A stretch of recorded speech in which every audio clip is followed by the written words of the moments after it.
The dust whispers secrets under my feet, golden motes dancing in the last sun before the storm. It clings to the wheat, heavy and ripe, pregnant with a promise the sky threatens to break. A crow cries out, a black tear against the blinding blue. The fields stretch out, a canvas vast and breathing, each stalk a brushstroke of light and shadow. I can feel the sun burning itself into the back of my neck, a fierce kiss of the south.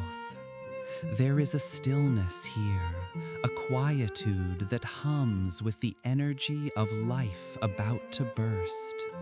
The cicadas drone their relentless song, a prayer to the disappearing light. I close my eyes, and the colors explode behind my eyelids. Ochre, gold, the bruised purple of the approaching clouds. They gather on the horizon, a silent army marshaling its forces. I remember my brother's face, pale and drawn, illuminated by the flickering gaslight. His words sharp and quick, like shards of glass. The weight of them still presses on my chest, a leaden cloak. He didn't understand, could never understand, this hunger to capture the fleeting beauty, this desperate need to paint the light before it fades. Perhaps no one understands. Perhaps that is the curse and the gift. To see the world in a way that others cannot. To feel the pulse of the earth beneath your feet. To hear the whispers of the wind in the wheat. But to be alone with it, always alone, adrift in a sea of vibrant color and suffocating silence. I see my own reflection in the polished surface of a rain puddle, a face etched with worry, with a desperate longing. The eyes too bright, too feverish. They see too much, feel too much. They are windows to a soul that burns with an unquenchable fire. And yet, there is beauty here, even in the coming storm. The wind is picking up, swirling the dust into miniature tornadoes. The leaves on the olive trees shimmer and dance, their silvery undersides flashing in the fading light.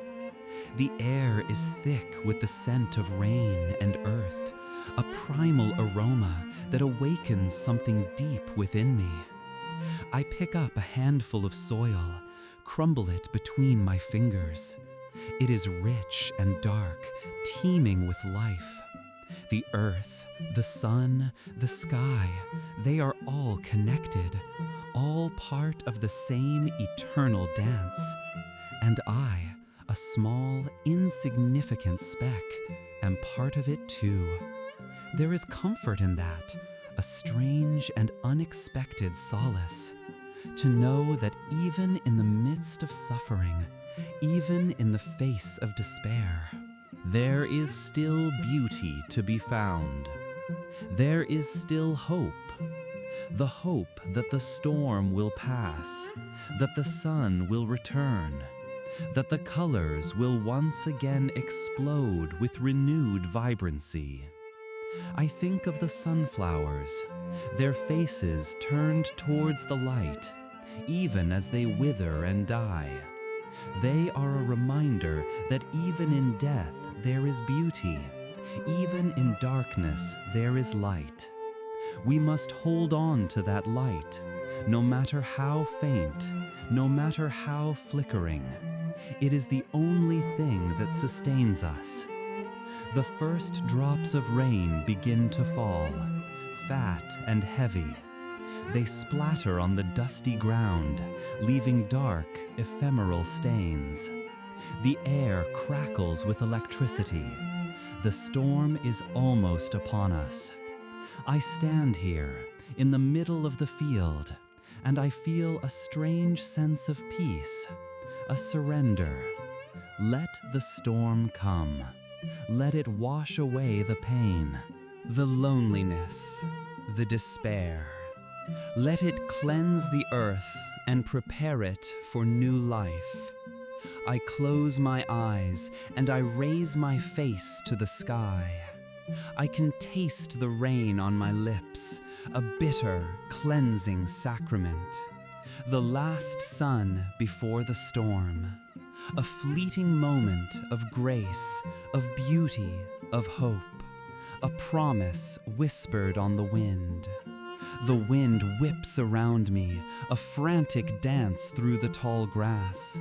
It carries the scent of ozone and damp earth, a primal symphony building to a crescendo. The sunflowers bow their heavy heads, a silent acknowledgement of the impending tempest.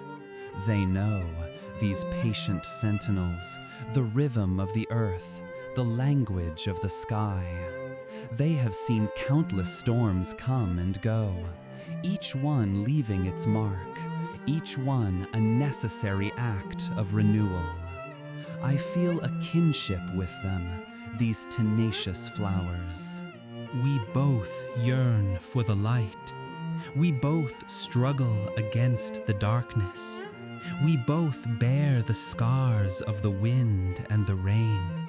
But still, we stand. Still, we reach. Still, we hope. The rain intensifies, a torrential downpour that blurs the horizon. The field transforms into a swirling canvas of gray and green. I am drenched to the bone, but I do not move. I stand rooted to the earth, a silent observer in this elemental drama. There is a strange beauty in the chaos, a raw and untamed energy that vibrates through my very being. It is a reminder that life is not always gentle, not always kind. Sometimes it is fierce and unforgiving. Sometimes it strips us bare, leaving us vulnerable and exposed. But even in our vulnerability, there is strength, a strength that comes from facing the storm head-on, from refusing to be broken. A strength that comes from knowing that even the darkest night will eventually give way to dawn. I think of the stars, hidden now behind the thick veil of clouds. They are still there, burning bright, even though we cannot see them. They are a constant reminder that light always exists, even in the deepest darkness. That hope is always possible, even in the face of despair. And I think of the wheat fields swaying in the wind, bending but not breaking. They are a symbol of resilience, of the enduring power of nature. They are a testament to the beauty that can be found even in the most humble of things. The rain begins to subside, slowly at first, then more rapidly. The clouds begin to part, revealing patches of blue sky. A sliver of sunlight breaks through, illuminating the field with a golden glow. The air is fresh and clean, washed clean by the storm. The earth smells sweet and fertile. The sunflowers lift their heads, their faces once again turned towards the light. A rainbow arcs across the sky, a vibrant promise of hope and renewal. It is a fleeting moment of beauty, a reminder that even after the storm, there is still magic to be found in the world. I take a deep breath, and I feel a sense of peace settle over me. The storm has passed. The world is reborn. and I am still here, standing in the middle of the field, filled with a sense of gratitude and wonder. The last sun before the storm, and the first sun after. Both are precious, both are necessary, both are gifts to be cherished. And in this moment, I feel alive, I feel connected, I feel whole. The weight on my soul seems to lighten just a little as the sun warms my face, and I understand, finally, that even in the midst of pain, there is always the possibility of joy, always the possibility of hope, always the possibility of light, and that is enough. The sunflowers drink deeply of the renewed light, their golden faces radiant against the deep blue sky. The wheat, still shimmering with droplets, whispers secrets carried on the breeze, a lullaby of survival and rebirth. I close my eyes again, and I see the colors more vividly now, not just with my eyes, but with my soul. The gold of the wheat, the azure of the sky, the emerald of the leaves, the ochre of the earth. They all blend together in a symphony of light and shadow, a testament to the beauty of creation. I think of my brother, Theo, and I wish he could be here to see this with me, to feel the peace that washes over me in this moment, to witness the beauty that surrounds us. I long to share this with him, to ease his worries and fears, to remind him that even in the darkest of times, there is always hope. But he is far away, and I am here, alone with my thoughts and my memories. And yet, I am not truly alone. I am surrounded by the spirit of the field, by the whispers of the wind, by the songs of the birds. I am connected to something larger than myself, something ancient and eternal. I am a part of the tapestry of life, woven together with threads of joy and sorrow, of light and darkness, of hope and despair. I walk slowly through the field, my bare feet sinking into the soft earth. I feel the warmth of the sun on my skin, the gentle caress of the breeze on my face. I am aware of every sensation, every nuance, every detail. The world is alive, vibrant, and full of wonder. I come to a small stream, gurgling and bubbling as it flows through the field. I kneel down and cup my hands, drinking the cool, clear water. It is refreshing and invigorating, cleansing my body and my spirit. I see my reflection in the water, a weary and worn face, but with a spark of hope still flickering in the eyes.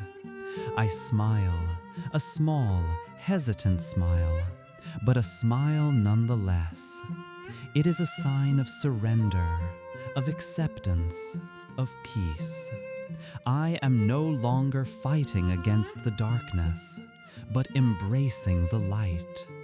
I am no longer clinging to the past, but looking forward to the future.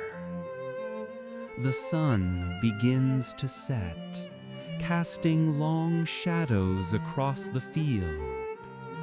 The colors deepen and intensify, painting the sky with hues of orange, pink, and purple. It is a breathtaking spectacle, a final farewell to the day. I stand here in the middle of the field, and I watch as the sun dips below the horizon. I feel a sense of gratitude for all that I have been given, for all that I have experienced, for all that I have learned. The pain is still there, but it is no longer all-consuming. It is a part of me, but it does not define me. I am Vincent, a painter of light, a seeker of beauty, a lover of life. And I will continue to paint, to seek, to love until my last breath. The last sun before the storm has set. But the promise of a new dawn remains. A new day, a new beginning, a new opportunity to create beauty and to find meaning in this world. The stars begin to appear, shimmering like diamonds scattered across the velvet sky. They are distant and mysterious, but they are also comforting and familiar. They have been watching over us for centuries, and they will continue to watch over us for centuries to come. They are a reminder that we are all connected, all part of the same cosmic dance. I close my eyes one last time, and I whisper a prayer of thanks for the beauty, for the pain, for the light, for the darkness, for everything.